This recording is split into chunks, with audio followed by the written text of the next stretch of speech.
El Aula de la Fe, dirigido por Ana Bastidas y conducido por Alfonso Muerza.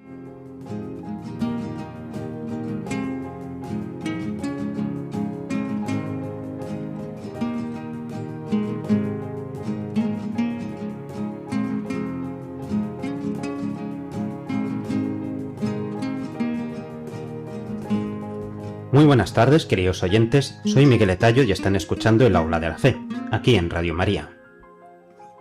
Antes de comenzar el programa, continuamos reflexionando sobre los aspectos de la educación que aborda el Papa en la encíclica Magnificat Humanitas. Hoy nos detenemos en el número 238. Invirtamos en la educación que empieza por nosotros mismos. Todos necesitamos formarnos para vivir en el mundo digital de manera humana, como parte integrante de la educación en la fe y en la vida virtuosa del Evangelio. Debemos educarnos para considerar el mundo digital como un nuevo continente por evangelizar, que requiere misioneros generosos y maduros en la fe. De modo particular, además, se necesitan adultos que redescubran su vocación de artesanos de la educación, dispuestos a un trabajo diario, paciente y sostenido por amplias y compartidas alianzas educativas. Acompañar a los niños y jóvenes para que utilicen las tecnologías como espacio de relación responsable, ayudándolos a reconocer los riesgos y a elegir lo que hace creer la libertad interior. Acompañar a los niños y jóvenes para que utilicen las tecnologías como espacio de relación responsable, ayudándoles a reconocer los riesgos y a elegir lo que hace crecer la libertad interior. Representa hoy una forma concreta de caridad y de salvaguardia de su dignidad. Educar a las nuevas generaciones para que logren creer que la evolución de las tecnologías no sigue un camino inevitable, sino que puede estar orientada por la responsabilidad personal y colectiva. Constituye uno de los servicios más valiosos al bien común. Hoy en la sección de Pedagogía, Alfonso Muerza entrevistará a María José Hurtado. En la sección de Doctrina, Jesús Echevert nos hablará sobre la vocación. A continuación, Ana Montserrat compartirá su experiencia como catequista en el ámbito penitenciario.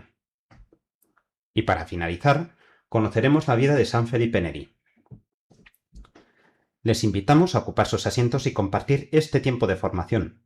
Como siempre, saben que pueden escribirnos sus comentarios y sugerencias al correo electrónico elaula-de-la-fe@radiomaria.es. Asimismo, pueden volvernos a escuchar en el podcast disponible en la página web www.radiomaria.es. Comenzamos.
Abrimos por tanto las puertas del Aula de la Fe, tomen asiento en sus pupitres. Empezamos como siempre con el bloque de pedagogía, pero hoy también tiene un componente de experiencia importante. Gracias a nuestra primera invitada vamos a hablar de metodologías, pero también de preparación de clases de religión. Sara Ruiz, buenas tardes. Muy buenas tardes, ¿qué tal, Alfonso? Aunque nuestros oyentes ya conocen a nuestra invitada de otros programas, a María José Hurtado, recuérdanos quién es.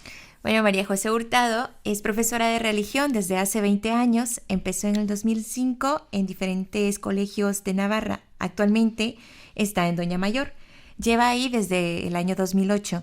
Es licenciada en Magisterio con especialidad en Educación Infantil y también estudió el Bachiller de Teología y evidentemente tiene la DECA, que es la Declaración Eclesiástica de Competencia Académica. Bienvenida. María José, bienvenida a Radio María. Hola, buenas tardes. ¿Cuál es el principal objetivo que se plantea un profesor de religión en los colegios antes de que se enfrente a los niños?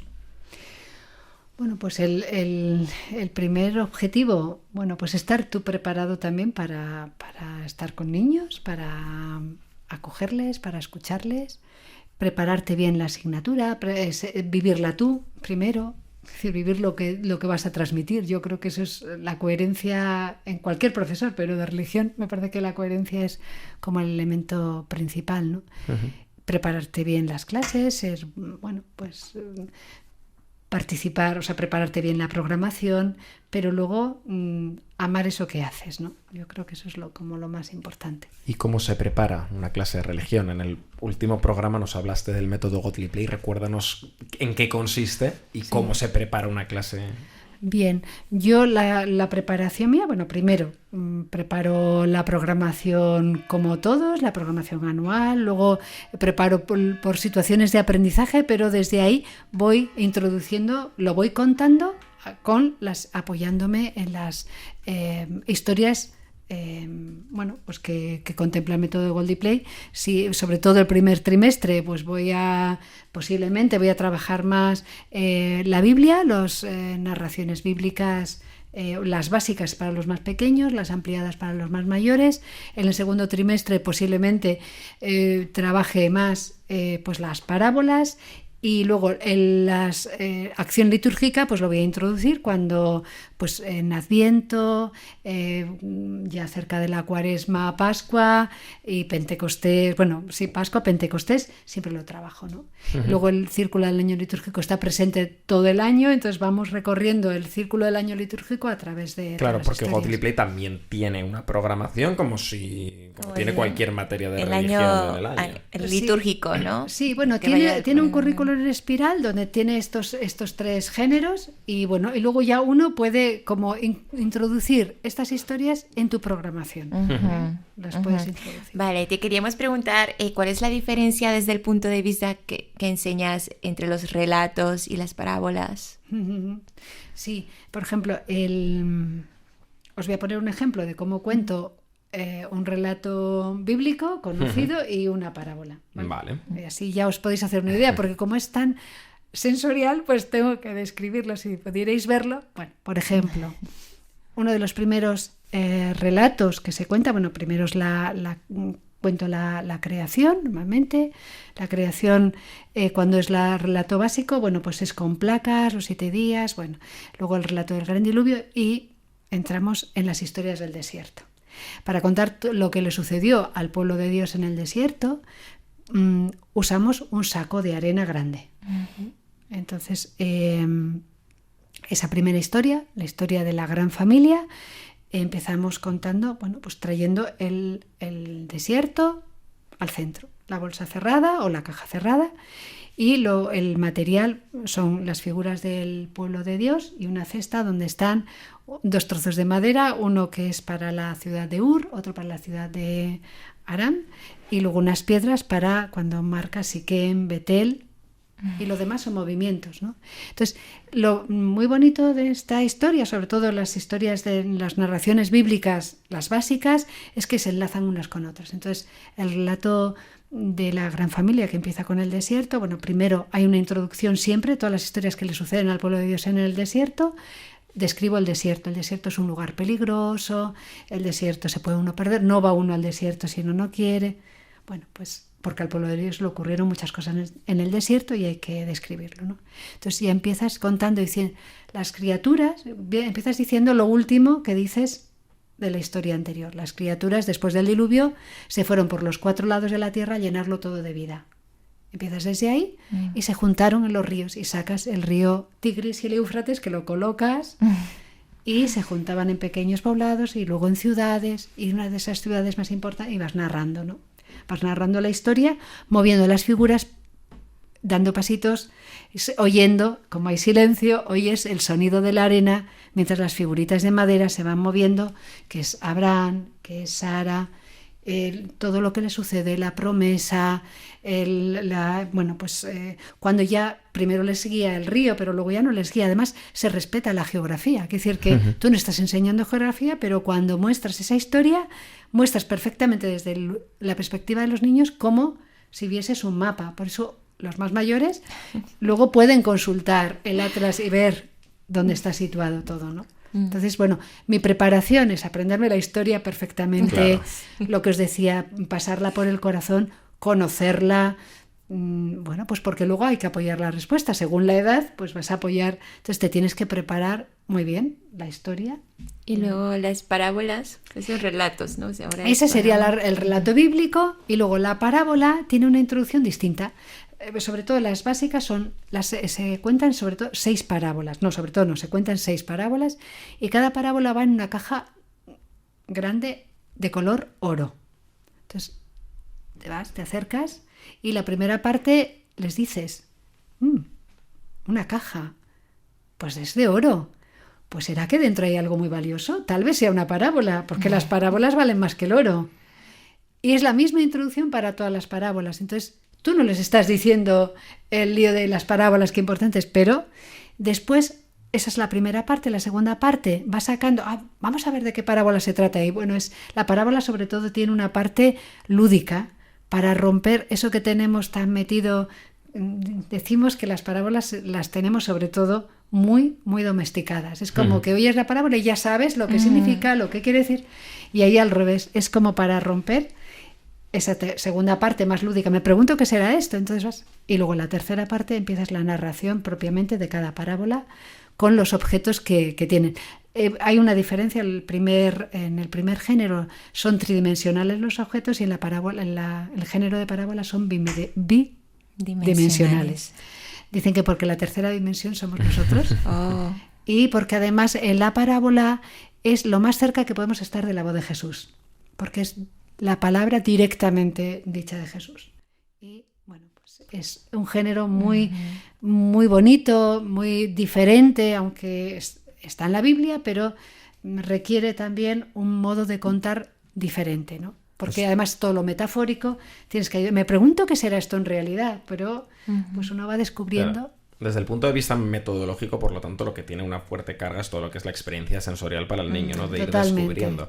Y que esto, reflexionando en voz alta, me llama la atención en el sentido de que en un mundo en el que parece que tienen que entrar las nuevas tecnologías tirando la puerta abajo de las clases y con pantallas y con todo, se vuelve a lo básico, que también hemos hablado en otros programas, del jugar y del descubrir. ¿Cuál es la experiencia que tú tienes de cómo viven esto los niños? Pues esto es muy interesante y muy bueno, porque los niños, la narración y el juego forma parte de su aprendizaje. Entonces esto es entrar directamente en la narración, y además la importancia de la voz humana directa, que va contando, que va narrando, que va haciendo pausas, que va escuchando. Eso crea, lo que decía, asombro, concentración. Bueno, pues es como tradicionalmente hemos aprendido, ¿no? Desde la escucha, desde ese modo de crear intriga, ¿no? Y luego el juego. El juego es algo que forma parte de los niños y es como aprenden. Entonces, este método, claro, pues perfectamente, además lo tiene muy bien trabajado, por eso te lo tienes también que preparar. Tú también tienes que aprender a jugar, también tienes que aprender a narrar, a vivirlo, sí. Y eso pues entran de lleno a todas las edades. Yo ya quiero estar en una clase de esas. O sea, de verdad. Y que incluso, como decíamos, para adultos hay... Sí, no, pero yo quiero estar en la de niños. Y María José, ¿te ha surgido el caso o te pasa en alguna de tus clases en las que se conviva con diversidad de creencias, de culturas, que alguien llegue más a religión quizá por un motivo más cultural que por la búsqueda y formación de la fe? Lo pregunto desde el punto de vista de entender los posibles intereses que haya diferentes en las clases. Sí, ahí lo bueno, estoy en una escuela pública donde la diversidad está muy presente, es muy bonito. Bueno, claro, al ser una asignatura opcional, vienen los que quieren, claro, el que no cree o el que es de otra religión no viene. Pero sí hay como vivencias distintas de la fe en la familia. Yo me doy cuenta que gente de fuera, es así, viven otra experiencia más natural en casa. En cambio aquí, yo también es lo que percibo, de familias, pues bueno, pues donde, bueno, le voy a llevar, pues porque, bueno, sí, bueno, pero no hay a lo mejor esa vivencia espiritual en casa. En cambio en otras, bueno, pues en otras familias que sí, y eso, pero eso lo vivo como una riqueza porque se enriquecen unos a otros, ¿no? Uh-huh. Pues bueno. Vale, te queríamos preguntar qué le dirías a un catequista que se frustra cuando ve esa situación difícil. Bueno, pues que aproveche la diversidad, siempre es como el recurso, que decir que, bueno, pues es verdad, es un hecho, es decir, primero aceptar la realidad, es decir, no me puedo pelear con lo que es, pues es la realidad, pues hay que acompañarla, hay que acogerla y aprovechar es otro, ¿no? Pues ¿tú qué le dirías? Muchas veces puedes decir a alguien, ¿y tú qué le dirías a él? ¿O cómo le ayudarías? Bueno, pues es un poco aprovechar también la riqueza que hay de otros niños, ¿no? De la clase. Sí. A nivel de pensamiento crítico, es decir, ir evolucionando a la hora de plantearse las cosas cuando ya de alguna forma se ha descubierto, por así decirlo, lo básico con este método, ¿hay alguna capacidad o algún momento en el que se introduce el pensamiento crítico para pensar, para razonar las cosas, no tanto para descubrirlas? Te lo pregunto porque das clase hasta los 12 años también, catequista de numerosos grupos, o este método permite, digamos, esa evolución en la fe hasta edad de confirmación, por ejemplo. Permite esa evolución a todas las edades. De hecho, este método se utiliza con adolescentes, con jóvenes, bueno, os decía que con adultos también. Es decir, que depende pues de la madurez del grupo. Y eso lo acompaña. Es decir, que este método es como, claro, si tú te encuentras con un texto bíblico, pero contado de este modo, pues te permite el acceso, ¿no? Sí, por ejemplo, la reflexión, no he hablado de las preguntas que se hacen, no son las mismas preguntas que se hacen cuando trabajamos una historia bíblica, cuando la parábola o la acción litúrgica. Preguntas para reflexionar, eso es. para fomentar la reflexión. La reflexión, el pensamiento crítico, claro, evidentemente. Claro. La primera suele ser muy abierta. Me pregunto qué es lo que más te ha gustado. Pues a cada uno le ha gustado algo distinto. Pero ya da un paso más. Y además siempre me pregunto qué será lo más importante. Claro, ya supone... Y eso además se lo preguntas al chiquitín, al mayor y a todos. Pues te van a decir cosas. Las respuestas incluso claro, sorprenderán. Claro. Sí. La tercera pregunta es, me pregunto dónde estás tú en esta historia. ¿O qué parte de esta historia tiene que ver contigo? Se refleja. Entonces ya sí. Tú vas poco a poco diciendo, ¿yo dónde estoy en esta historia? Y pues es muy interesante. Y la última pregunta es, me pregunto qué parte de esta historia puedo quitar y aún así seguir teniendo todo lo que necesitamos. Y ahí pensamiento crítico a tope y diálogo entre ellos. Es decir, porque yo quitaría pues que se mueran Abraham y ¿por qué se tienen que morir Abraham y Sara y los tienen que enterrar? Pues no quiero que haya muerte. Pero otro dice, pues claro, pues y bueno, pues fijaros que siempre aparece el tema de la muerte, no se evita, porque no está en la Biblia, está en la acción litúrgica, la muerte, la vida está. Entonces, hay reflexión sobre la muerte, sobre la vida, sobre la soledad, sobre la libertad, los límites humanos, en todas estas historias sale. Entonces eso va evolucionando y lo acompañas. No lo acompañas de un modo directivo, porque como no das la respuesta, esto tiene que ser así, evidentemente tú estás dando el referente, sí, que pero es la no das palabra, la solución total, pero no absoluta. le doy yo la respuesta a sus preguntas, sino que ellos poco a poco van evolucionando y a lo mejor la respuesta que tenían a los 7 años pues no es la misma que la que tienen a los 12 o a los 15, porque sus vivencias son distintas y han evolucionado, ¿no? Pues recomendamos a nuestros oyentes, a los catequistas que nos escuchan, a los profesores de religión que también lo hacen, que se interesen y que busquen información, claro que sí, sobre este método, el Cotel y Play, que María José Hurtado nos ha vuelto a presentar en el Aula de la Fe aquí en Radio María. María José, muchas gracias de nuevo. Gracias a vosotros. Están escuchando Radio María, esto es el Aula de la Fe. Un momento y regresamos.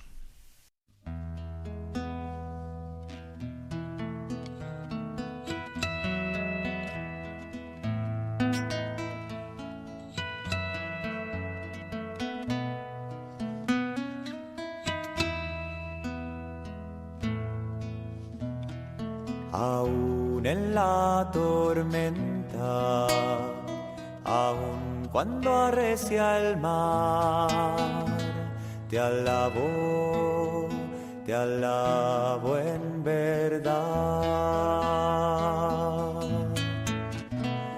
Aún lejos de los míos, aún en mi soledad, te alabo en verdad. Pues solo a ti te tengo, Señor, pues tú eres mi heredad. Te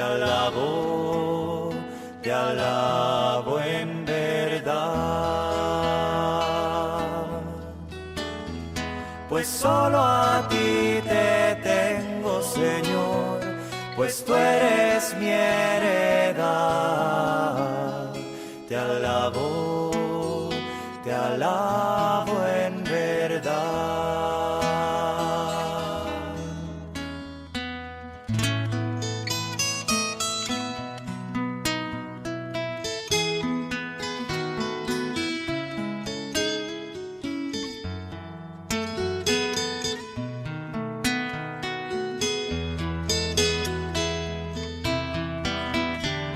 Aún en la tormenta, aún cuando arrecia el mar, te alabo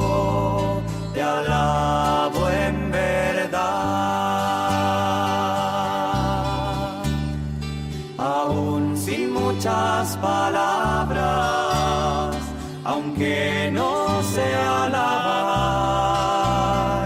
te alabo en verdad. Pues solo a ti te tengo, pues tú eres mi heredad. Te alabo en verdad. Pues solo a ti te tengo, Señor, pues tú eres mi heredad. Te alabo en verdad.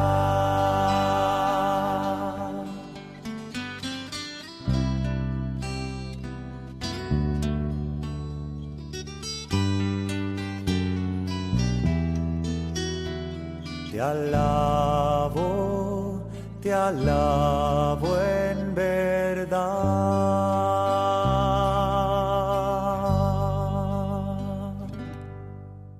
Abrimos este bloque dedicado a la doctrina y de nuevo contamos con la presencia de don Jesús Echevert. Recordamos, don Jesús Echevert nos ha visitado antes. Hemos dicho que él nació en Pamplona, que fue ordenado sacerdote en el 2010 y que actualmente, desde septiembre del 2021, es rector del Seminario Conciliar de San Miguel en Pamplona. Don Jesús, bienvenido a la Radio de la Virgen. Muchas gracias. Don Jesús, ¿qué es vocación y qué no es vocación? Pues vocación significa llamada y es un designio pues que nos hace Jesús en el Evangelio, pues llamando a los discípulos, a los apóstoles, a seguirle. Entonces todos tenemos vocación de cristianos y algunos ahí tenemos una vocación y otros tienen otra vocación.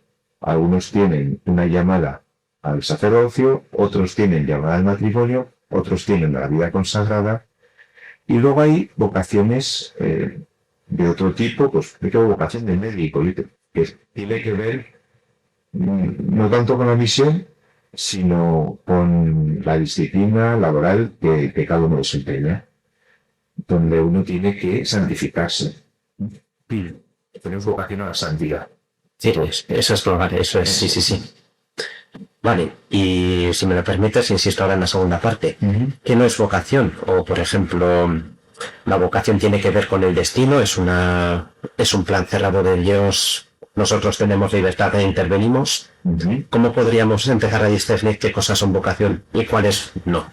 ¿Cuáles es una mirada desviada?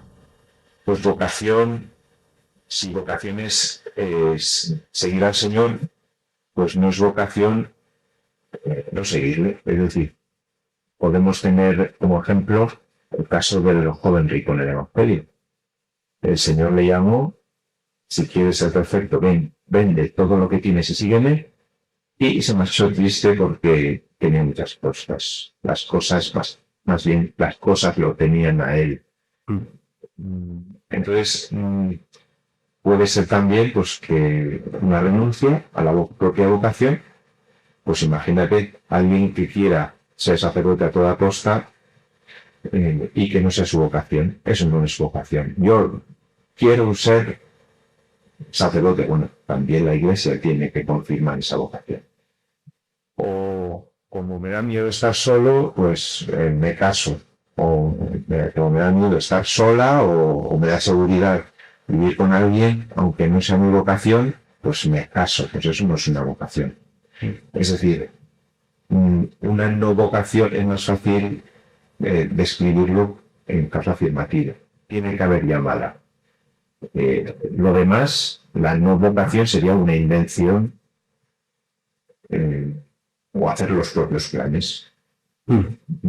Es decir, más bien un empecinamiento personal, por ejemplo. Vale, por tanto, si hablamos de vocación, estamos hablando siempre como mínimo de dos personas, es decir, de la voluntad de Dios, de la propia elección personal, y una cosa que igual a algunos les llama la atención, incluso de la propia Iglesia para casos como el sacerdocio, que a veces parece que solo pintan dos voluntades o una sola, o para el matrimonio, cuando son varias personas también.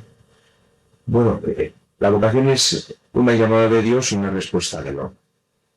Entonces, dentro de ese juego, en ese diálogo, pues tiene que haber como tres confirmaciones. Que uno sienta la vocación, tiene que haber, pues, en la oración personal, si no hay oración no hay vocación, o no hay respuesta. O sea, en la oración yo veo que el Señor me llama. En segundo lugar, una confirmación de la vida. La vocación tiene que estar confirmada por la vida, que uno lo descubre en la oración, pues en la vida espiritual, la vida, pues se discierne, la vida que pone en situaciones.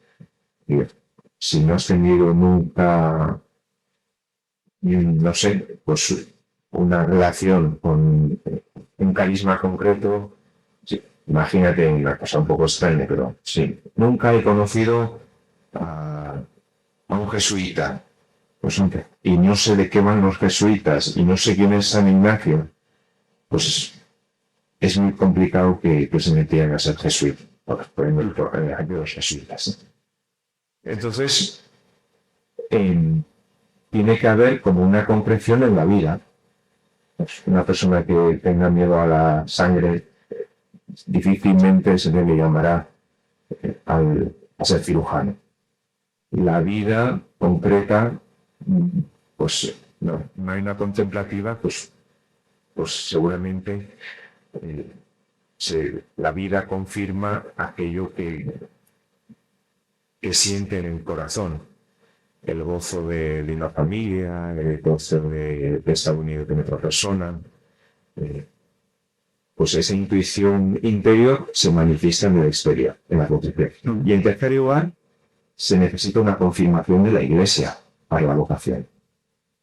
Por mucho que uno se empeñe en la oración, en definitiva, pues en la Iglesia siempre hay un proceso. Está el seminario, está el postulantado, el noviciado, en el matrimonio está el noviazgo. O sea, tiene que haber la mediación del Señor que Dios pone en el mundo, que es la Iglesia, que confirma esa vocación.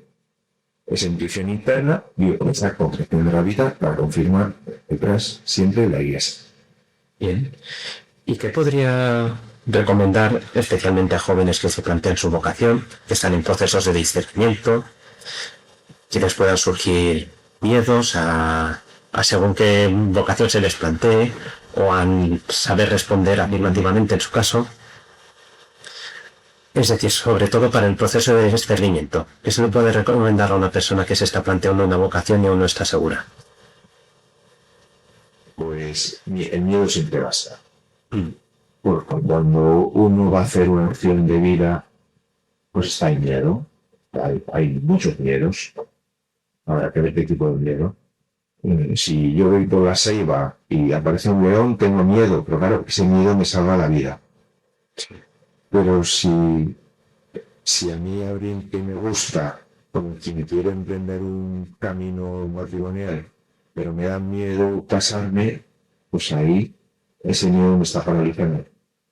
Es decir, que el miedo siempre puede estar. Lo que pasa es que hay un miedo que es de Dios, que nos salva la vida, como el miedo al león, y hay un miedo que es del enemigo, que nos paraliza, que no nos deja decidir, y no nos deja seguir al Señor. Con rico tuve miedo de perder lo que tenía. Bueno, entonces, estando en miedo hay que discernirlo también. Hay que ver si es de Dios o es del enemigo. Y en segundo lugar, el Papa, en su visita a España, nos hablaba de, en primer lugar, silencio. Nos hablaba del silencio en aquel encuentro. En segundo lugar, los ruidos. ¿Qué ruidos me están afectando por las redes? Ruidos que desvían mi corazón a otras cosas que no son Dios. En tercer lugar, la palabra de Dios. Escuchar la palabra de Dios. La palabra de Dios escrita, la palabra de Dios de la gente santa, de los hombres y mujeres santos que tiene la Iglesia. La palabra de Dios en la oración. Y en cuarto lugar, la acción. Todo ese camino de silencio, saber cuál es la tentación, los ruidos y la palabra de Dios que se confirma en la acción. Tengo que moverme, tengo que dar un paso. Por muchas vueltas que le dé a las cosas no lo voy a solucionar, no voy a saber, no voy a descifrar cuál es mi vocación. Entonces necesito dar un pequeño paso. Si siento llamada al servicio, pues hago un pequeño campamento de servicio con unas religiosas o religiosos, me pongo en marcha no sé, si siento llamada al sacerdocio, pues me pongo en marcha un campamento espiritual, al llevar una vida de oración. Si siento que mi vida es matrimonial, pues me pongo en marcha a buscar una novia o si ya sé qué persona es, pues le digo para ir a tomar algo o le propongo salir o llevar una vida de una relación más estrecha. Hay que dar un paso, nos decía el Papa. Y en ese camino, después de dar un paso y comprobar hasta qué punto ese pequeño deseo se ajusta con tu propia vida, ¿qué importancia tienen los talentos personales?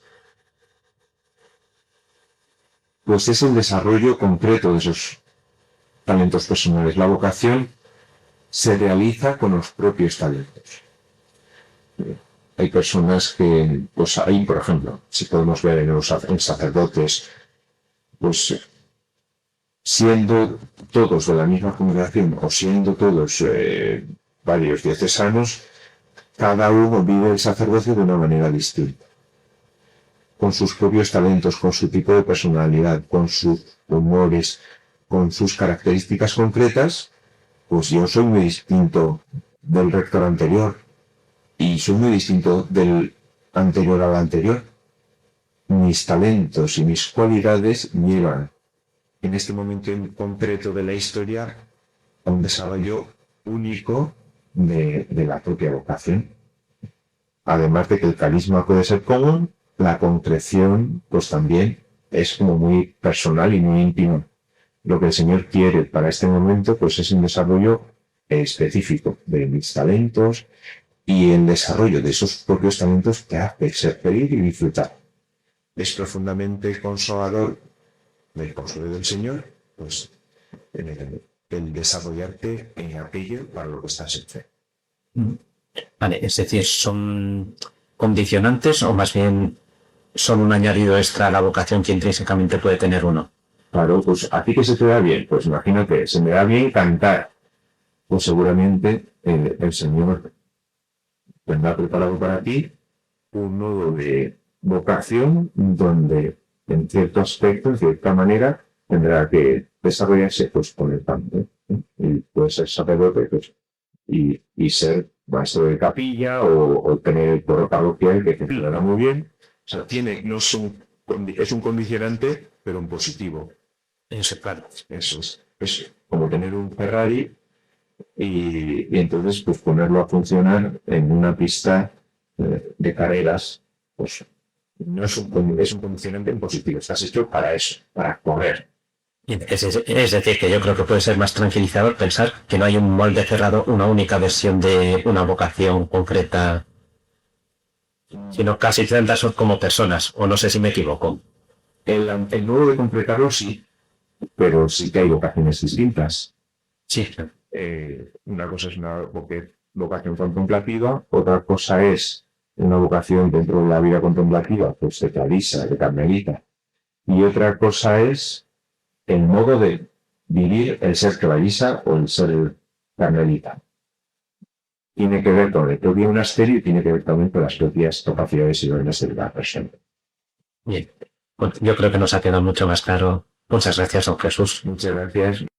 Solo hay una cosa importante, solo hay una cosa mejor, conocer el amor y el amante, conocer al que te conoció.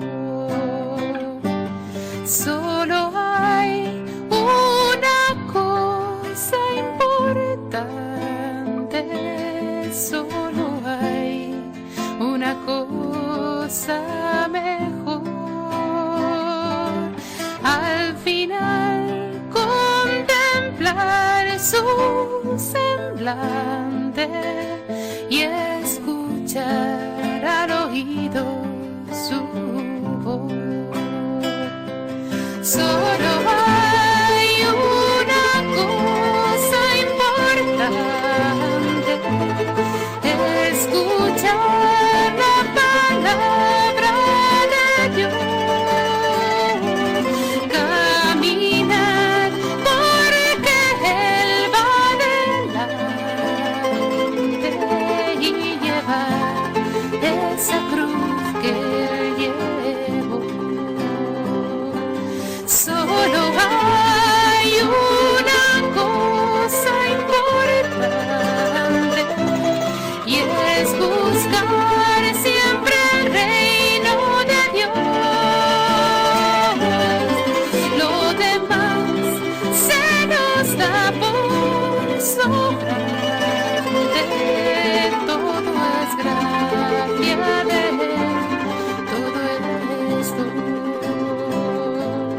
Todo es gracia de Él, todo es don.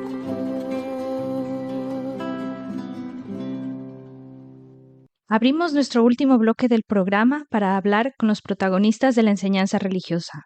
Hoy tenemos una invitada muy especial. Nos visita Ana Montserrat, quien nos contará su experiencia dando clases en la pastoral penitenciaria. Ana Montserrat nació en Zaragoza. Es la 13ª de 16 hermanos. Es hermana teresiana, cuyo carisma es la enseñanza. Además, es licenciada en Ciencias Religiosas, ha realizado la carrera en Magisterio y es educadora social. Lleva 32 años entrando en las prisiones para dar catequesis y realizar otras actividades. Ha realizado estas actividades en distintas partes de España, como Valencia, Castellón, Zaragoza y Navarra. Hola Ana, bienvenida a la Radio de la Virgen. Hola, buenos días. Con tantos años entrando en los centros de reclusión, ¿qué cambios has visto que han ocurrido en estos años? Hombre, para mí el primer cambio he sido yo misma, que yo creo que el estar en prisión con personas privadas de libertad te ayuda a darte cuenta del privilegio que tienes al entrar con personas que necesitan una palabra de aliento, una palabra de esperanza y sobre todo el transmitirles al Jesús que llevan dentro. Podemos profundizar en esto que nos dices. Personalmente, ¿tú cómo has visto que has ido cambiando a lo largo de este acompañamiento? Yo creo que más que cambiar es que a la cárcel no vas para cambiar. Yo creo que te va cambiando la misma situación en la que viven tantas personas que por razones las que sean están privadas de libertad y necesitan de alguna manera que nosotros les llevemos algo. Y para mí el cambio ha sido que Jesús cambia nuestras vidas. Y notas también que hay personas que, pese a estar en reclusión, en una libertad, digamos así, física, pues experimentan una libertad interior, espiritual. ¿Eso cómo lo has vivido? Hombre, yo en prisión lo que he vivido es verdaderas conversiones, personas que han descubierto a Dios con la actitud de las personas que hemos ido a estar con ellas, a vivir con ellas el tiempo que estamos allí y después, pues bueno, son personas que después una vez que han salido también te vienen a ver y te dicen, "Jo, ¿cómo me cambió a mí esto?". Están hoy pues comprometidas dentro de la iglesia y haciendo lo que como personas tienen que hacer. Y por otro lado, a ver, en prisión yo veo cambios en la gente.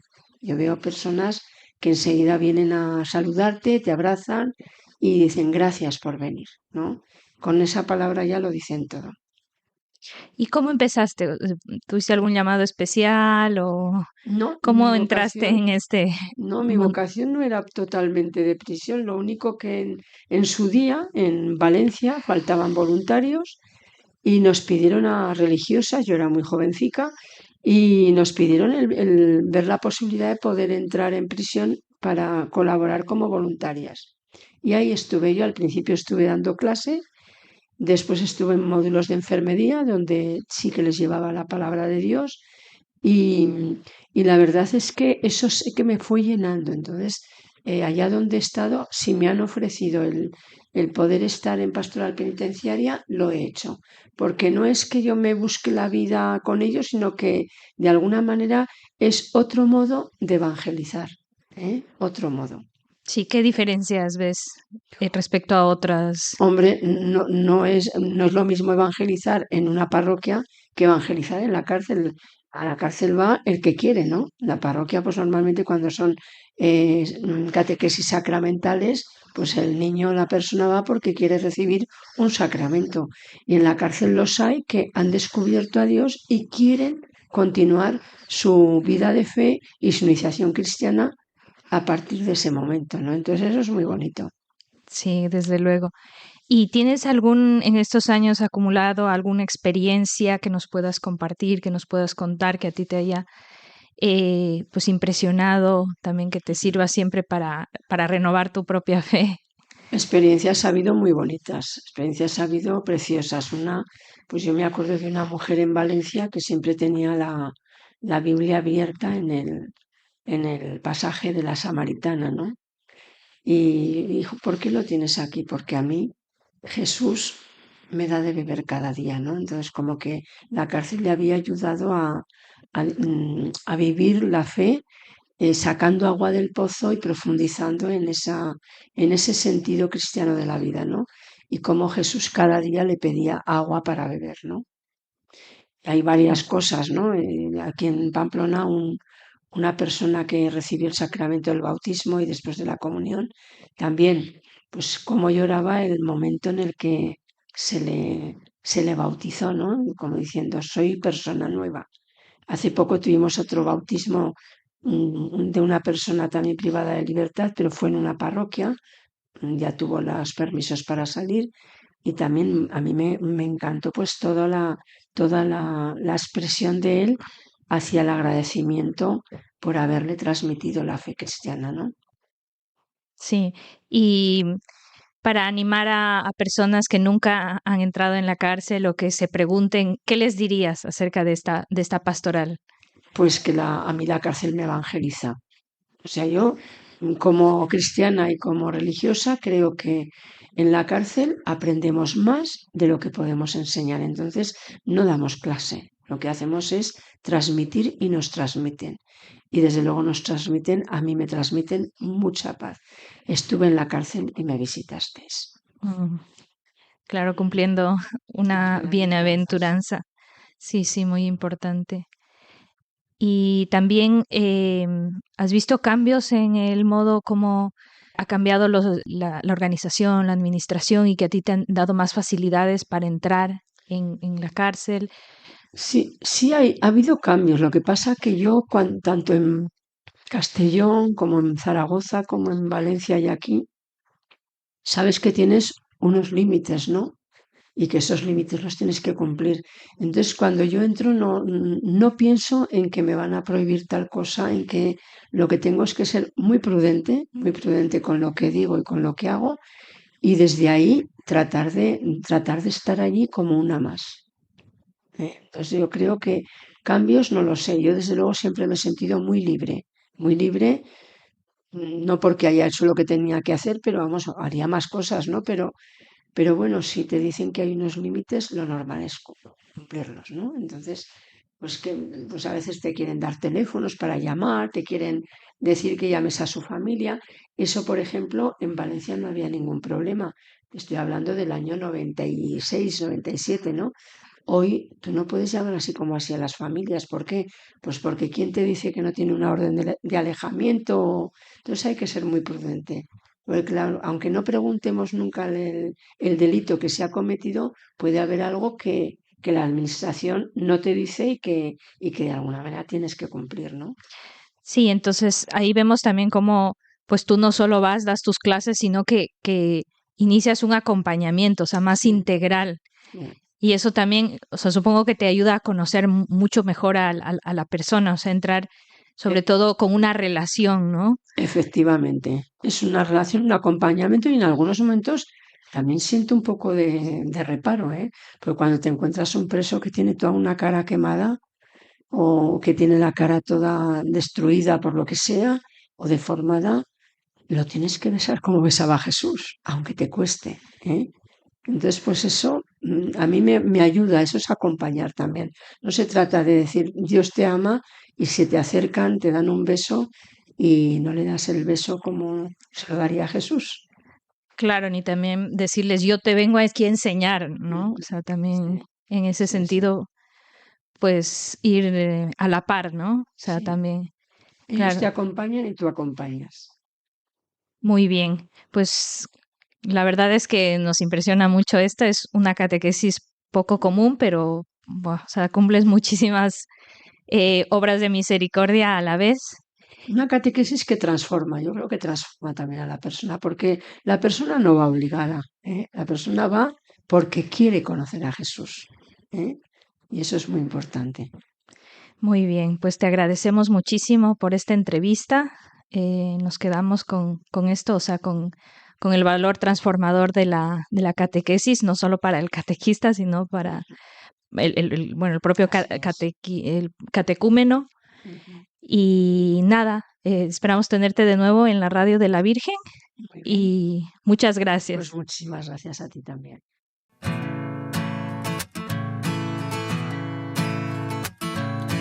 Ya ves que he querido estar tan cerca que he dejado mi presencia en ti. Yo siempre estaré junto a la puerta, esperando que tú me quieras abrir, aun cuando no estés escuchando, aun cuando dudes de que pueda ser yo, que sepas que estaré esperando a tu señal.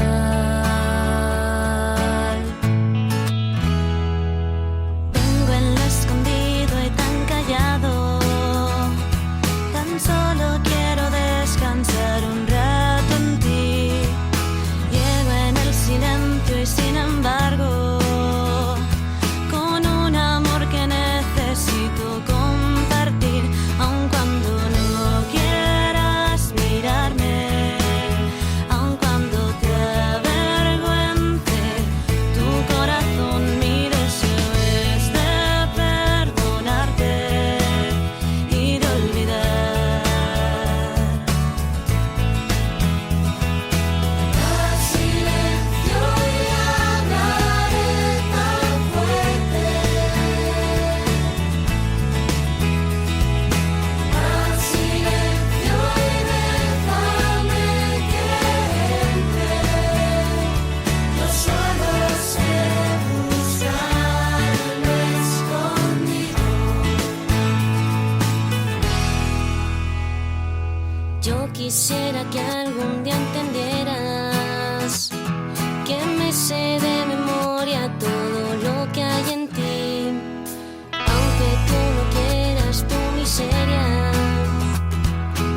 estar tan cerca que he dejado mi presencia en ti. Haz silencio y hablaré tan fuerte. Haz silencio y déjame que entre.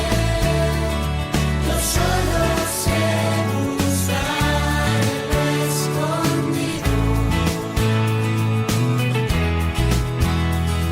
Yo solo sé saciar mi sed contigo.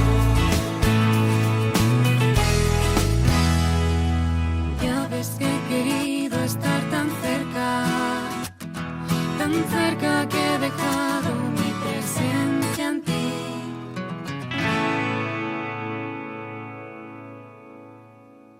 Estamos llegando al final de nuestro programa El Aula de la Fe y como siempre lo hacemos contemplando la vida de un santo, en este caso la vida de San Felipe Neri. Cuéntanos, Cristina, ¿quién es San Felipe Neri? San Felipe Neri fue sacerdote italiano del siglo XVI, conocido por su alegría, su cercanía con la gente y su creatividad en la educación y el apostolado.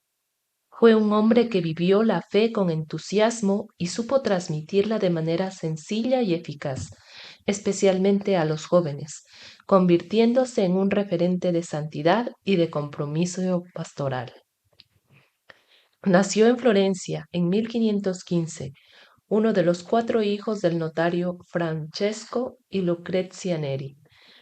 Muy pronto perdió a su madre, pero la segunda esposa de su padre se convirtió en una verdadera madre para él, tras lo que él llamaría su conversión. Llegó a Roma a los 19 años. Encontró la ciudad sumida en un debilitamiento de la fe, con un descenso del nivel moral, abundante pobreza, peregrinos desamparados y muchos enfermos convalecientes. San Felipe reevangelizó Roma, por lo que se le llama el apóstol de Roma. Sus comienzos fueron modestos. Salía a la calle o al mercado y conversaba con la gente, ganándose la amistad de obreros, empleados, vendedores y niños de la calle gracias a su sentido del humor. Permaneció laico hasta los 36 años, participando activamente en iniciativas de apostolado seglar, mientras se ganaba la vida dando lecciones particulares y contemplaba su formación humanística y apostólica en la universidad. Amaba a los jóvenes y fundó la primera escuela organizada para ellos, así como un colegio para los alumnos más capacitados que carecían de recursos. Prefería reunirse con ellos en el oratorio, su verdadera invención, un lugar alegre de encuentro, diversión y formación. San Felipe buscaba reformar y elevar el arte, poniéndolo al servicio de Dios y de la Iglesia, convencido de que la belleza conduce al bien. Para alejar a los jóvenes de diversiones perniciosas, organizaba ingeniosas formas de sana recreación, como la famosa visita a las 7 iglesias. Pasaba horas jugando y divirtiéndose con los niños, siempre con la condición de que no cometieran pecado mortal. A jugar y a divertirse todo lo que se pueda. Lo único que os pido es que no cometáis nunca un pecado mortal. Murió serenamente en la madrugada del 26 de mayo de 1595 a los 80 años. ¿Qué podemos aprender hoy de él? San Juan Pablo II dijo: cuando recorremos la biografía de San Felipe, nos sorprende y fascina el modo alegre y amable con el que sabía educar, acercándose fraternal y pacientemente a todos.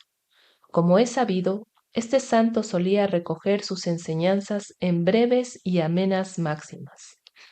Estad quietos, si podéis, escrúpulos y melancolía fuera de mi casa, sed humildes y no altaneros, y llevándose la mano a la frente, la santidad consiste en 3 dedos de frente. En la ingeniosidad de estos y otros muchos dichos se puede apreciar el conocimiento agudo y realista que había ido adquiriendo de la naturaleza humana y de la dinámica de la gracia.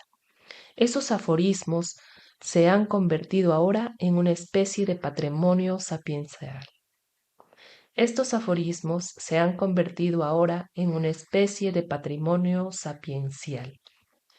San Felipe Neri, abierto a las exigencias de la sociedad de su tiempo, no rechazó ese anhelo de alegría, sino que se esforzó por dar a conocer su verdadero manantial.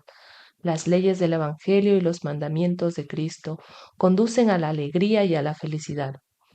Esta es la verdad que San Felipe Neri proclamaba a los jóvenes con los que se encontraba en su trabajo apostólico diario. Así se destaca la forma alegre y amable con que San Felipe Neri enseñaba, siempre cercano y fraterno con todos. Bien, pues tras contemplar la vida de este santo, nos despedimos en nuestro programa de hoy. Les recordamos que pueden volvernos a escuchar en la página web radiomaria.es y escribirnos a nuestro correo electrónico elaulaDeLaFe@radiomaria.es. Hasta el martes que viene, si Dios quiere.